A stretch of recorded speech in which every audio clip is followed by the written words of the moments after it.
कहानी है एक ऐसे किसान की जिसकी दुनिया उसकी जमीन थी और जब वो जमीन उससे छीन ली गई तो उसने हार नहीं मानी बल्कि इतिहास लिख दिया।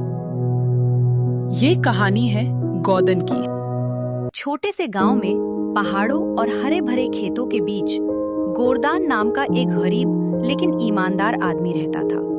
उसका घर कच्चा था, कपड़े साधारण थे, लेकिन दिल बहुत बड़ा था। गांव में हर कोई उसे उसकी सच्चाई। गोरदान हर सुबह सूरज उगने से पहले उठ जाता, अपने पुराने हल को कंधे पर रखकर खेतों की ओर निकल पड़ता। उसके पास जमीन बहुत कम थी, लेकिन वो उसी में खुश रह। मेहनत ही असली पूंजी है। भगवान ने हाथ पैर दिए हैं, बस ईमानदारी से काम करता रहूंगा। एक दिन गांव में एक अमीर साहूकार आया जो किसानों को कर्ज देकर उनसे दुगना वसूलता था। जो भी पैसे चाहिए मेरे पास आओ, लेकिन याद रखना ब्याज भारी पड़ेगा। उस साल बारिश कम हुई, फसल सूखने लगी। गोरदान की उम्मीदें भी सूखने लगी। अब क्या करूं? घर में अनाज भी नहीं बचा। साहूकार से उधार ले लो, नहीं तो बच्चों को भूखा रहना पड़ेगा। मजबूरी में गोरदान साहूकार के पास गया। साहूकार जी राम राम। इस बार सूखा पड़ने के कारण मेरा फसल बर्बाद हो गया है। घर में खाने को अनाज भी नहीं है, बच्चे भूखे हैं।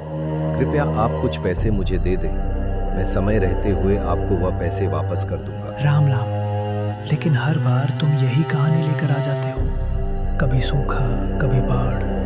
आखिर कब तक मैं तुम्हें उधार देता रहूं? साहूकार जी, इस बार सच में हालात बहुत खराब हैं। खेत में एक दाना भी नहीं होगा।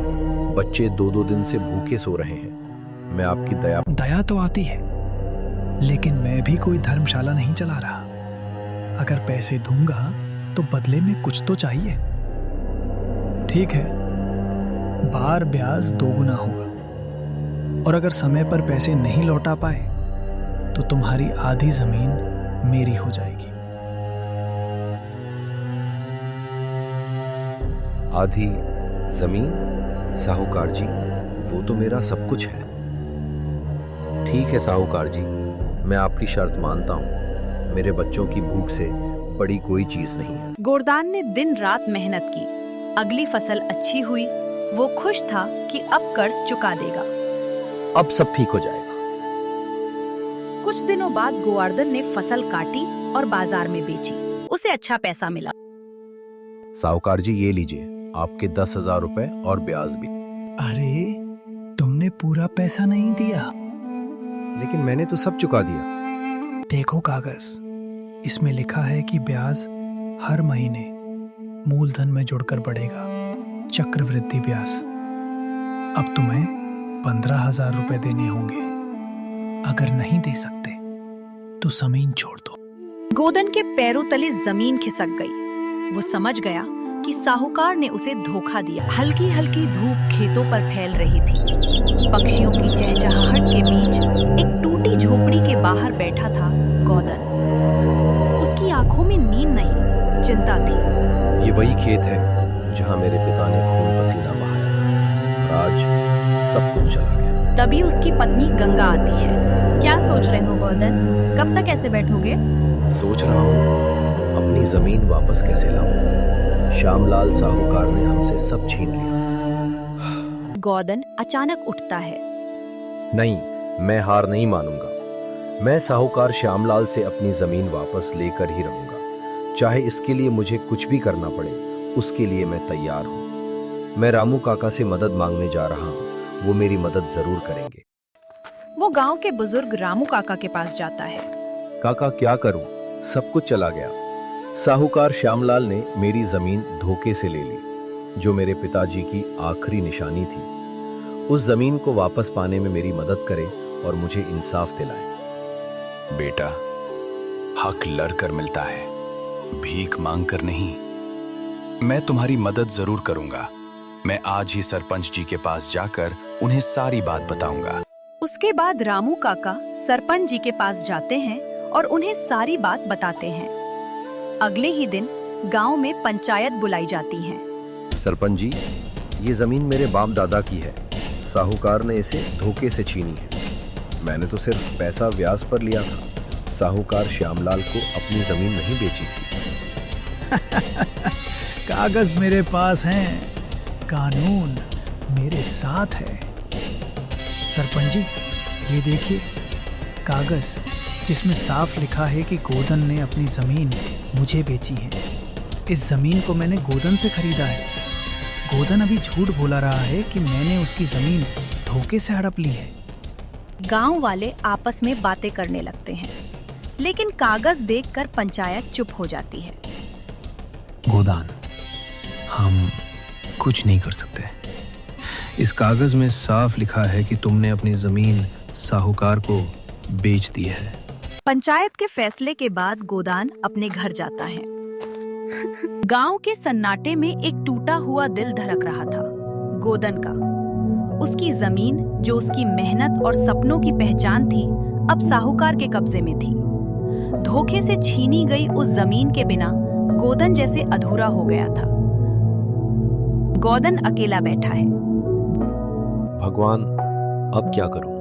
कहाँ जाऊं? सब खत्म हो गया। गंगा उसके पास आती है। नहीं, जब तक तुम जिंदा हो कुछ खत्म नहीं हुआ। तुम हार नहीं सकते, बच्चों के लिए, मेरे लिए और अपनी हक के लिए। अगर भगवान ने चाहा तो हमें हमारी जमीन जरूर मिलेगी। भगवान पर भरोसा रखो, सब ठीक हो जाएगा। तुम ठीक कहती हो गंगा। मुझे भगवान पर भरोसा रखना चाहिए। वो सब कुछ ठीक करेंगे।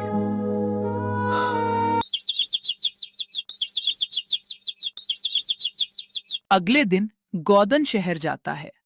शहर जाकर वह सबसे पहले काम ढूंढता है।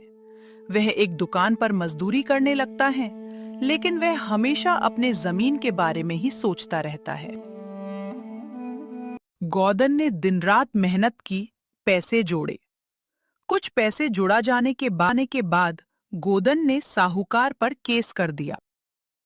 रात साहूकार के गुंडे आते हैं। केस वापस ले लो, नहीं तो हम तुम्हें जान से मार देंगे। अब नहीं, चाहे जान चली जाए। कोर्ट की तारीख आती है। गोदान और साहूकार कोर्ट आते हैं। कोर्ट का माहौल, वकील बहस कर रहा है। जज साहब, साहूकार श्यामलाल ने ये कागज धोखे से बनवाए गए हैं। ये नकली कागज है। ये सब झूठ है। जज साहब, गोदान से मैंने जमीन खरीदी थी। गोदन चुप खड़ा है, लेकिन उसकी आंखों में विश्वास है। कोर्ट में सन्नाटा। ये जमीन गोदन की है, उसे तुरंत वापस दी जाए। मैं जीत गया।